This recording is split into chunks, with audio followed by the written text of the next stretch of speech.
ये मौजूदगी जो है एक ऐसे इंसान के पास है, एक ऐसे इंसान के पास है जो अपने क्षेत्र के लोगों के लिए मसीहा है। नाम है इनका रघुपति यादव। आपको बताते चलूं कि ये बड़हारा क्षेत्र में पड़ता है और बड़हारा क्षेत्र में आज से पिछली बार जो चुनाव हुआ था विधायक का, उसमें विधायक ये प्रत्याशी थे। आपको एक चीज़ और बता दूं कि ये जीते हारे उससे कोई मतलब नहीं रखता है, लेकिन अपने जन जिस तरीके से आपकी जरूरत रहती है उस तरीके से आपके पास हमेशा पहुंचने का कोशिश करते हैं। हमारे सामने मौजूद है और इनसे बहुत सारी बातों को हम खुलासा करेंगे और जानने का प्रयास करेंगे कि इस बार 2025 में जो विधानसभा का चुनाव है, क्या चुनाव में फिर ये भाग आजमाएंगे या क्या क्या इनकी मंशा क्या है। सबसे पहले स्वागत है भैया आपका। जी बहुत बहुत धन्यवाद, आपका भी स्वागत है। जी भैया, पिछली बार जो चुनाव हुआ था उसमें सारे लोगों ने देखा और जिस तरीके से उसके पहले और उसके बाद जनता के बीच में आप काम करते हुए हैं, तो ये 2025 का विधानसभा चुनाव जो है इसके लिए क्या कहिएगा। सबसे पहले तो हम भोजपुर वासियों को और बड़हारा क्षेत्रवासियों को सहित प्रदेश वासियों को मकर संक्रांति की बहुत बहुत बधाई शुभकामना देते हैं और ईश्वर से कामना करते हैं कि समस्त क्षेत्रवासी और जिलावासी प्रदेशवासी सुखमय रहें, अच्छे से रहें। और देखिए, क्षेत्र में रहना और काम करना ये तो हर लोगों को, माने जो भी सामाजिक है, अगर आप सामाजिक है तो सामाजिक दिखना चाहिए, जिंदा होना चाहिए अंदर। आप सामाजिक है, घर पे बैठ के सामाजिक का नहीं ना कर सकते हैं। नहीं। अगर समाज की जहाँ ज़रूरत पड़ती है किसी लोगों को मदद करने की, चाहे वो रात हो दिन हो 24 घंटा कभी भी, तो आपको तत्पर होना पड़ेगा, जी, बिल्कुल। समर्पित होना पड़ेगा, तभी आप सामाजिक हैं। तो हम अपना जो कर्तव्य दायित्व होता है निर्वहन उसको करते हैं। ये जीवन क्षणभंगुर है, कब किसकी क्या हो जाए ये तो कोई जानता ही नहीं। लेकिन जो जीवन में आदमी चाहता है कि अगर हमारी ज़िंदगी है तो हम चाहते हैं कि इस ज़िंदगी से हर लोग खुश रहे। जी बिल्कुल सही। हम जितना चाहे लोगों को कल्याण कर सके, मदद कर सके, मेरी ज़िंदगी का यही मकसद है। अगर मैं ये तो मेरा जीवन समर्पित है सदैव मैंने जनता के लिए। हमको लगता है कि एक दिन अगर हम जनता की सेवा नहीं करते हैं, कोई काम नहीं करता है, तो लगता है कि हम आज कुछ किए ही नहीं हैं। अधूरा है आज। हाँ, आज मेरा कुछ हुआ ही नहीं है। मतलब मैंने अपने आप पर कोसने लगता हूँ। हम तो हमेशा काम को खोजते हैं कि कोई आवे हमसे कहे, कभी 24 घंटा आजमा के देखे, रात हो दिन हो, कभी जहाँ कोई बुलाता है, जिस परिस्थिति में जितनी हमारी क्षमता है, जितनी औकात है, उससे कभी पीछे नहीं रहते हैं, उससे बढ़ चढ़ के आगे उन लोगों के सहयोग करने में रहते हैं। जी बिल्कुल सही। दोस्तों आपको एक चीज़ और बताते चलूँ मैं कि कल 14 जनवरी है, मकर संक्रांति है और लगभग हर साल की भांति इस साल भी मकर संक्रांति के उपलक्ष्य पे दही चूड़ा के यहाँ पे कार्यक्रम रखा गया था और इसी कार्यक्रम में हम लोग शामिल होने के लिए आए थे। रघुपति भैया, 2025 में जो विधानसभा चुनाव आप लड़िएगा, क्या पिछला बार जो पार्टी थी वही पार्टी रहेगी या कोई दूसरी पार्टी।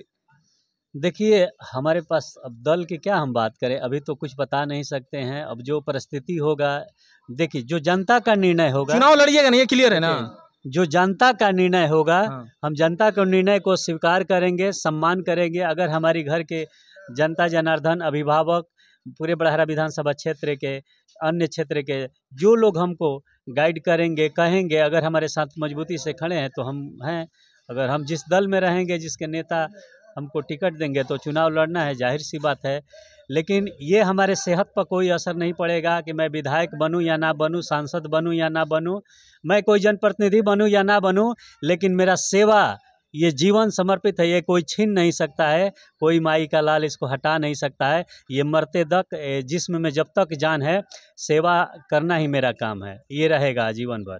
और जनता का जो निर्णय होगा, हंस के उसको स्वीकार करना है, जनता के बीच में जाना है और जनता क्या करेगी। बिल्कुल सही भैया, बात आपकी सही है, लेकिन जनता के बीच ऐसी बातचीत चल रही है कि रघुपति भैया अगर खड़ा होंगे तो इस बार उनको जितवा देना है। तो इस तरीके से क्या आपको लगता है कि मतलब एक होता है ना, मन में आदमी सोच के रखता है कि नहीं हमको चुनाव लड़ना ही लड़ना है, टिकट मिले या ना मिले, निर्दलीय जैसे भी हो, किसी पार्टी से हो, क्या है ऐसा मंशा क्या है आपकी।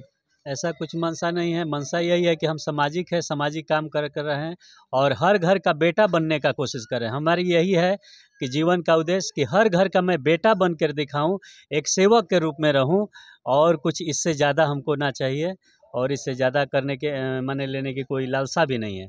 लेकिन हाँ, जनता है क्या करेगी क्या नहीं करेगी, लेकिन हमको तो समाज में जाना है, जनता के बीच में जाना है, आग्रह विनय करना है, उनको सेवा करना है। इसके लिए हम सदैव तत्पर हैं और बाकी क्या होगा क्या नहीं होगा, अभी ये हम नहीं बता। कल मकर संक्रांति है और मकर संक्रांति से पहले आप जैसे 20 सालों से यहाँ पे करते हुए आ रहे हैं अपने घर पे इस तरह का दही चूड़ा का कार्यक्रम। इस दही चूड़ा के कार्यक्रम में इतने सारे लोग शामिल हुए, जिसमें बहुत सारे राजनीतिक लोग भी हैं, फिल्म से भी जुड़े लोग हैं, बहुत सारे तमाम लोग हैं, उनके लिए क्या कहिएगा आप? देखिए, हम सभी लोगों के लिए मकर संक्रांति की शुभकामना बधाई देते हैं। और ये तो हमारा 20 सालों से लगातार चलता आ रहा है और कंटिन्यू दिन पर दिन बढ़ता ही रह रहा है। तो सभी के लिए हम यही कहना चाहेंगे इस अवसर पर, इस आयोजन के माध्यम से, कि सभी लोग, सभी वर्ग एक समान हो, एक घाट पर पानी पिए और एक साथ रहे।